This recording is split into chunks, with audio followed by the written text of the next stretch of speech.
BA part first के विद्यार्थियों, आज उसी स्केल के क्रम में ही आज नेक्स्ट जो टॉपिक है वो अलग स्केल बनवाएंगे आपसे। तो आज का जो सवाल है वो ये है कि RF 1:10,000 पर एक साधारण मापक बनाइए जिसकी दूरी मीटर और डेसीमीटर में पढ़ी जा सके। इससे पहले हमने RF 1:72 की बात की थी, जिसमें गज और फिट की दूरी पढ़ी जाने की बात की थी। तो ये स्केल अलग है, तो इसलिए अलग अलग सब जो इकाइयों के अलग अलग स्केल हैं, इसको थोड़ा समझने की कोशिश करें। सबसे पहले RF 1:10,000 है, उसमें जो 1 है वो कागज़ की दूरी है और 10,000 है वो धरातल की दूरी है। सबसे पहले ये भी ध्यान रखने की बात है कि 1 और 10,000 दोनों जो दूरियां हैं वो समान इकाई में होनी चाहिए, तभी RF कहलाता है। इसलिए हम इसको ये कह सकते हैं कि 1 सेंटीमीटर जो कागज़ की दूरी है वो धरातल की 10,000 की दूरी को प्रदर्शित करता है। 1 सेंटीमीटर धरातल की दूरी, जो 1 सेंटीमीटर कागज़ की दूरी है वो धरातल की 10,000 दूरी को प्रदर्शित करता है। इसलिए हम ये कह सकते हैं कि ये जो दूरी है कागज़ पे कितनी हम निर्धारित करें। कागज़ पे हम दूरी 15 सेंटीमीटर करें, 20 सेंटीमीटर करें, 5 सेंटीमीटर, तो ये दूरी हमेशा कागज़ के अनुपात में ही निर्धारित करनी है। जैसे कागज़ यदि आपका 20 सेंटीमीटर का है तो 15 सेंटीमीटर की दूरी निर्धारित कर लें, 15 का है तो 10 सेंटीमीटर दूरी निर्धारित कर लें। ये नहीं कि कागज़ बहुत बड़ा हो और आप एक छोटा सा एक पॉइंट के रूप में निर्धारित कर लिया, वो उसके अकॉर्डिंग गलत हो जाता है। इसलिए कागज़ के साइज़ के अकॉर्डिंग आपको ये दूरी निश्चित करनी है। तो सबसे पहले आप ये लिखेंगे कि 1 सेंटीमीटर जो कागज़ की दूरी है वो धरातल की दूरी को प्रदर्शित करती है बराबर 10,000 सेंटीमीटर को। इसलिए कागज़ पे 10 सेंटीमीटर की दूरी है वो धरातल की दूरी को प्रदर्शित करेगा बराबर 10,000, क्योंकि ज़्यादा करेगा इसलिए 10,000 गुणा 10। तो ये 10,000 गुणा 10 क्योंकि ज़्यादा के लिए गुणा होता है, डिवाइड बाई 100। 100 क्यों होगा? क्योंकि ये दूरी हमें मीटर में पढ़नी है, इसलिए 100 का भाग लगेंगे। 1 मीटर में 100 सेंटीमीटर होती है, इसलिए 100 का भाग लगा दिया। तो ये जो दूरी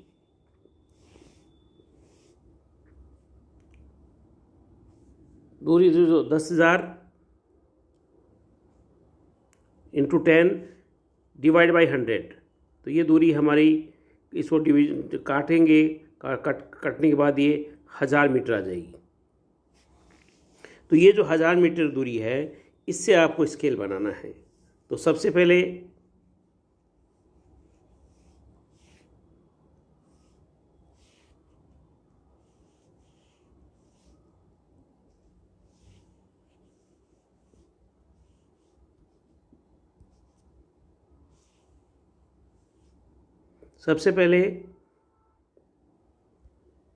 आपको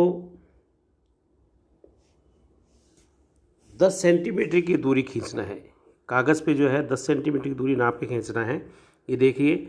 और इस 10 सेंटीमीटर की जो दूरी पर आपको 1000 मीटर दर्शाना है। इसका मतलब जो 2 सेंटीमीटर की दूरी है उसके बराबर जो 200 मीटर होना है। इसका सबसे पहले आपको 2 सेंटीमीटर दूरी ली, 0 अंकित किया, फिर 2 सेंटीमीटर दूरी ली, 200 लिया, फिर 2 सेंटीमीटर दूरी ली, 400 लिया, फिर 2 सेंटीमीटर ली, 600 लिया, और फिर 2 सेंटीमीटर की दूरी ली, 800 लिया। इस तरह से दूरी आप, ये मीटर में दूरी है और ये स्केल के अंदर इसको एक लाइन से इस तरह से बना दें। और अब यहाँ पर ये आप देखिए कि ये तो 200 जो मीटर है ये 800 मीटर की दूरी हो गई और 200 मीटर है। पहला जो कॉलम है 0 से 200 मीटर है, ये कई बार वाई में पूछ लेते हैं कि जब आपको 1000 मीटर है तो आप ये 800 क्यों दिखाया, ये 1000 आना चाहिए, यहाँ से 200 से शुरू करना चाहिए था और 1000 आ जाता। तो जो एग्जाम इस तरह से पूछता है तो आपको कहेंगे, आप कई बार स्टूडेंट्स ये कह देते हैं कि साहब गलती हो गई, जबकि आप सही बना रहे हैं। तो ये जो 200 की जो दूरी है वो 0 से 200 इसलिए बनाया है, 0 क्यों अंकित किया भाई? 200 से शुरू कर सकते थे, 0 इसलिए अंकित किया कि हम सब डिवीज़न कर सकते हैं, कोई छोटी इकाई भी दिखा सकते हैं। यदि कोई किसी का प्लॉट है, किसी ज़मीन है, वो मीटरों में है और मीटर के साथ में उसमें हो सकता है कि वो 600 मीटर की जगह हो और 70 सेंटीमीटर हो, तो कहाँ दिखाएंगे? या 1000 सेंटीमीटर है वो कहाँ दिखाएंगे कि? तो उसमें वो जो दूरी दिखाने के लिए कि जो पूरी तो इकाई थोड़ी होती है, कोई भी ज़मीन को नापते हैं, किसी को प्लॉट को नापते हैं तो वो दूरी ये थोड़ी कि 200 मीटर पूरी हो गई या 400 मीटर हो गई, हो सकता है 70 सेंटीमीटर हो जाए, 60 सेंटीमीटर। तो उस दूरी को नापने के लिए, सब डिवीज़न करने के लिए हम ये इकाई 0 लगाते हैं इसके इधर, क्योंकि ये 0 से यहाँ तक इकाई जो है वो 200 मीटर है, तो टोटल 1000 मीटर हो गया। तो अब ये 200 मीटर में 0 से 200 मीटर की इधर वाली इकाई है, इसको 200 मीटर को सेंटीमीटर में बनाएंगे तो 1 मीटर में डेसीमीटर बनाएंगे तो 1 मीटर में 10 डेसीमीटर होते हैं, 200 में 2000 डेसीमीटर हो जाएंगे। तो इसके 2 टुकड़े कर सकते हैं, एक 1000 मीटर 1000 डेसीमीटर और दूसरा ये 2000 डेसीमीटर, और इधर डेसीमीटर लिख दिया। इसके आधार पर ये स्केल आपका बन गया। अब इसको सुंदरता के लिए आप जब स्केल को नाप के बनाएंगे तो सुंदर लगेगा, और सुंदरता के अलग से भाग से ये पहला कॉलम इसको ब्लैक कर दिया, ये दूसरा कॉलम है इसको ब्लैक कर दिया, ये तीसरा कॉलम इसको ब्लैक कर दिया, ये इसको ब्लैक कर दिया और इसको ब्लैक किया है। और इसे ये पता लगा कि अलग अलग एक डिवीज़न है। ऊपर यह लिख दिया RF 1:10,000, क्योंकि 10,000 RF पे हमने बनाया है। इससे ऊपर आप लिख सकते हैं सिंपल स्केल या प्लेन स्केल। तो ये पूरा एक आपको शीट तैयार करनी है।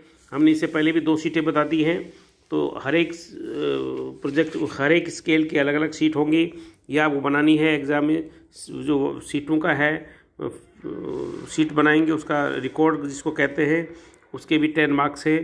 तो ये शीट तैयार करनी है, इसके आधार पर ये साधारण मापक बनाना है आपको और इसकी दूरी तय करनी है। एग्ज़ाम में इसी तरह से कई बार ये भी सवाल आ जाता है कि RF 1:9500 पर, तो अब उसकी दूरी गणना करने के लिए हम नेक्स्ट टाइम अलग से बताएंगे कि यदि सम इकाई नहीं होती है तो उसको किस तरह से डिवीज़न करते हैं। ये भी बहुत इम्पोर्टेंट है।